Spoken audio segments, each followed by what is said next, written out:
Comment faire fonctionner votre foi? Chapitre 2. Livre écrit par le pasteur Chris Oyakhilome. La lecture et la traduction vous est offerte par les vérités de l'Évangile. Chapitre 2. Vous avez déjà la foi. À travers les épîtres, qui sont en fait les révélations de la nouvelle création, vous ne trouverez jamais un endroit où le Saint-Esprit instruit expressément aux chrétiens d'avoir la foi en Dieu. La raison est toute simple. Le juste vivra par la foi. Pour le chrétien, la foi est un style de vie. C'est le principe de vie du Nouveau Testament pour le croyant. En fait, on ne nous dit jamais d'avoir la foi en Dieu, car notre vie même est par la foi. Selon la Bible, Dieu s'est déjà occupé de chaque personne et lui a accordé la mesure de la foi. Romains 12, verset 3 dit « Par la grâce qui m'a été donnée, je dis à chacun de vous de n'avoir pas de lui-même une trop haute opinion, mais de revêtir des sentiments modestes selon la mesure de foi que Dieu a départie à chacun. » En d'autres termes, vous avez déjà la foi en tant que chrétien. La raison pour laquelle notre Seigneur Jésus a dû continuer à exhorter les gens autour de lui à avoir la foi en Dieu, comme on le retrouve dans Matthieu, Marc et Luc, est que ceux à qui il s'adressait à l'époque n'étaient pas encore nés de nouveau. Si vous êtes nés de nouveau, vous avez la foi. Dieu a donné à chacun de nous dans le corps de Christ la mesure de la foi. Remarquez que je n'ai pas dit une mesure, mais la mesure de la foi. C'est parce que chaque chrétien a la mesure de la foi.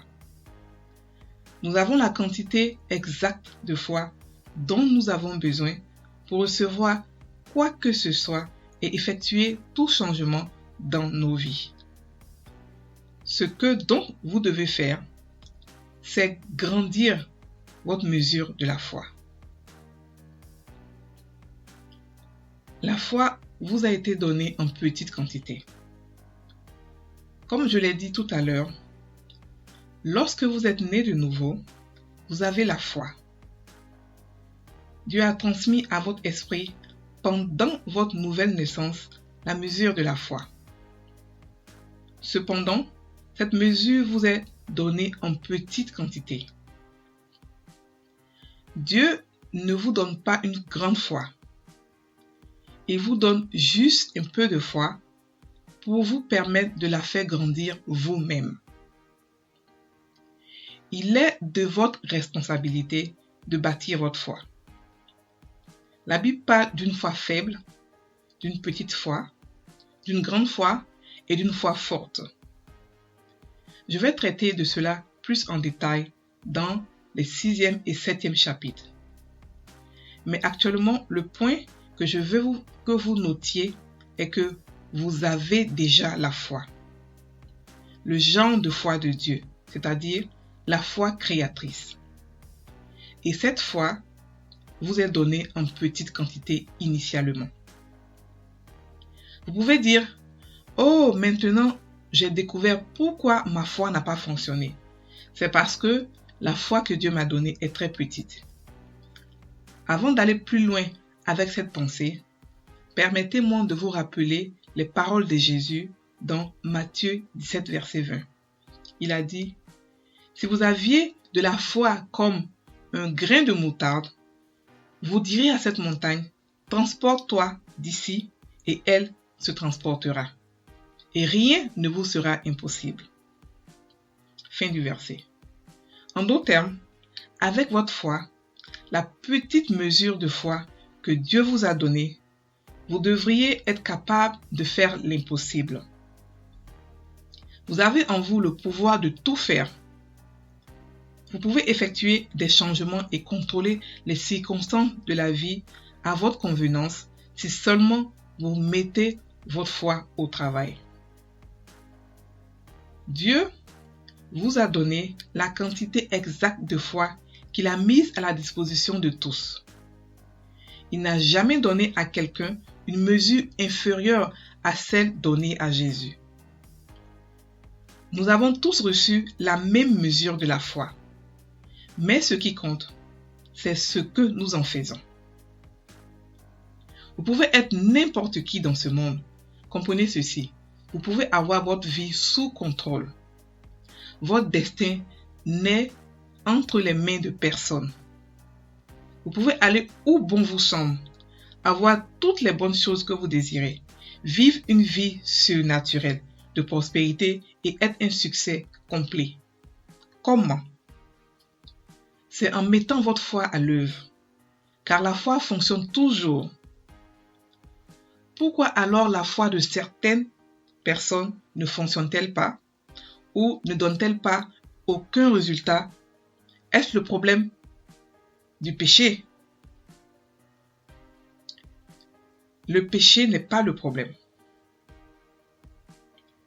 Certaines personnes pensent que le plus grand problème dans le corps de Christ aujourd'hui est le péché. Mais ce n'est pas le cas. Romains 6, versets 6 à 7 dit quoi? Sachant que notre vieil homme a été crucifié avec lui, afin que le corps du péché fût détruit, pour que nous ne soyons plus esclaves du péché, car celui qui est mort est libre du péché. Fin du verset. Lorsque vous étudiez attentivement la Bible, vous découvrirez que la raison pour laquelle Jésus est venu mourir était de traiter le problème du péché. En tant que croyant, le péché n'est plus votre problème. De nombreux chrétiens luttent contre le péché dans leur vie parce qu'ils ignorent la parole de Dieu. La mort, l'ensevelissement et la résurrection de Jésus-Christ ont mis fin au péché et ont introduit le croyant dans une nouveauté de vie. C'est pourquoi la Bible déclare « Le péché ne dominera pas sur toi ».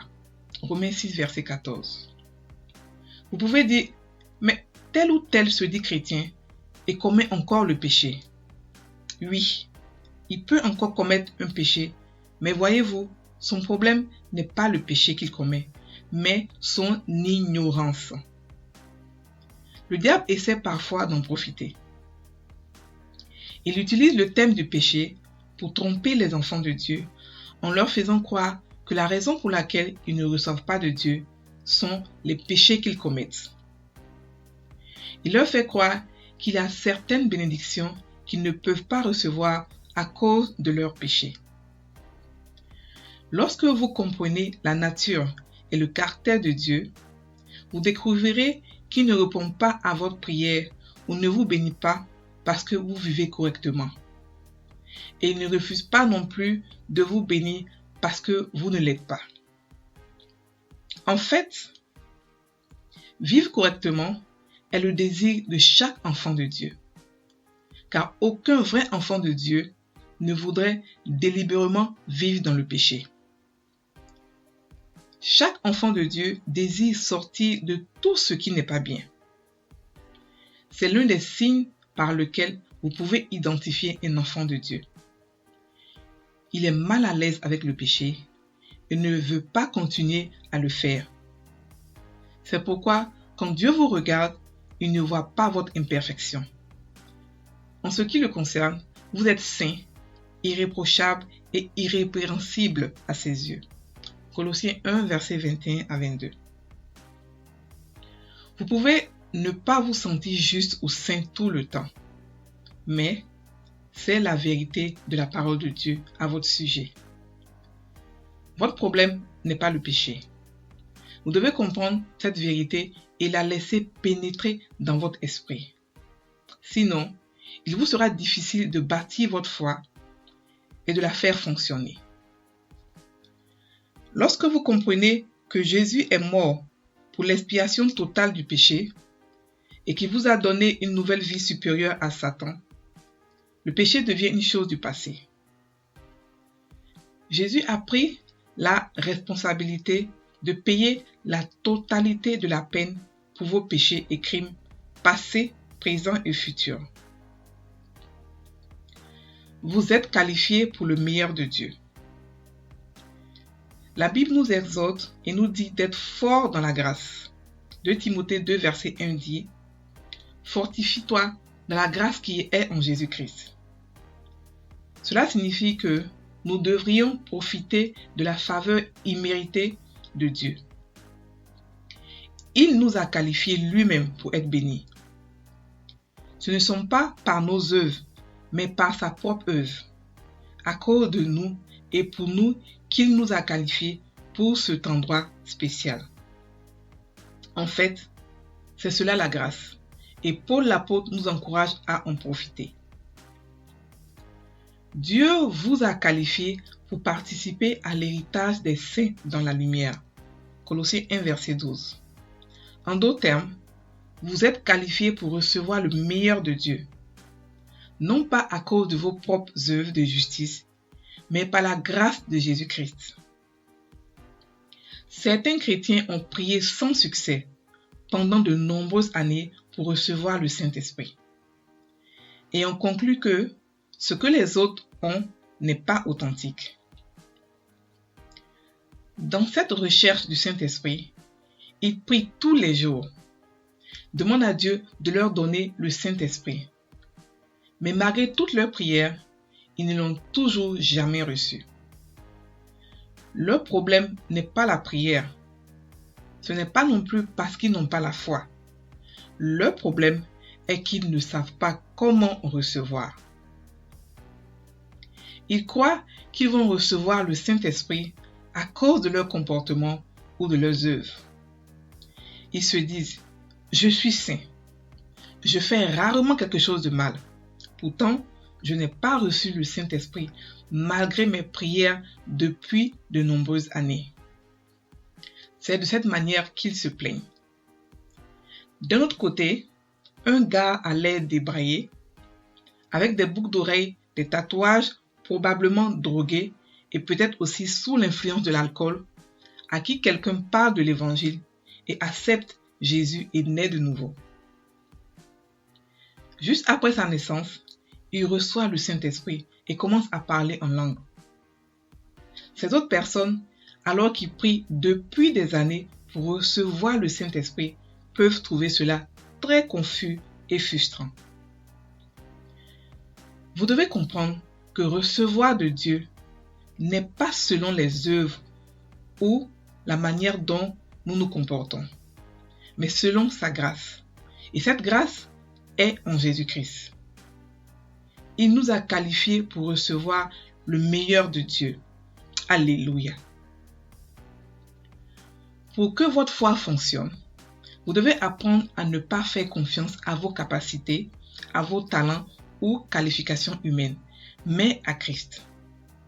Vous devez faire confiance au sang de Jésus-Christ qui dit des choses meilleures que celui d'Abel. Il est la raison pour laquelle Dieu ne peut pas ne pas vous bénir. Faites asseoir cette vérité dans votre cœur. Rien ne peut vous disqualifier pour recevoir le meilleur de Dieu, pas même vos péchés. Vous êtes qualifiés pour recevoir toutes les bonnes choses que Dieu a préparées pour tous ceux qui sont en Jésus-Christ. La Bible dit, ce n'est point par les œuvres, afin que personne ne se glorifie, mais par la grâce qui est en Jésus-Christ. Éphésiens 2, versets 8 à 9. Vous pouvez dire, mais un pécheur ne peut pas recevoir les bénédictions de Dieu parce que Dieu ne répond pas à la prière des pécheurs. Comprenez ceci. Il y a une grande différence entre la nouvelle création et l'homme non régénéré, c'est-à-dire le pécheur. La nouvelle création n'est pas juste parce qu'elle ne pêche pas, non, mais parce qu'elle a été recréée dans la justice, parce qu'elle est née juste et que la justice est sa nature. Éphésiens 4, verset 24. Lorsque vous êtes né de nouveau, vous n'êtes plus un pécheur, mais un saint. Vous devenez juste de la même manière que Dieu est juste, aussi juste que Dieu, parce qu'il vous a donné sa justice. 2 Corinthiens 5, verset 21 dit « Celui qui n'a point connu le péché, il a fait devenir péché pour nous, afin que nous devenions en lui justice de Dieu. » Fin du verset. Donc si Dieu ne répond pas à la prière d'un pécheur, ce pécheur, ce n'est pas vous, car vous êtes la justice de Dieu en Jésus-Christ. Vous n'êtes pas un pécheur. Le pécheur est l'homme qui n'a pas la vie et la nature de Dieu en Jésus-Christ. Pourquoi alors de nombreux chrétiens prient-ils, eux ne reçoivent-ils pas? Malgré que Dieu nous a qualifiés et nous a ordonné pour recevoir des réponses lorsque nous prions. Pourquoi ne reçoivent-ils pas? La raison est qu'ils ne savent pas comment recevoir.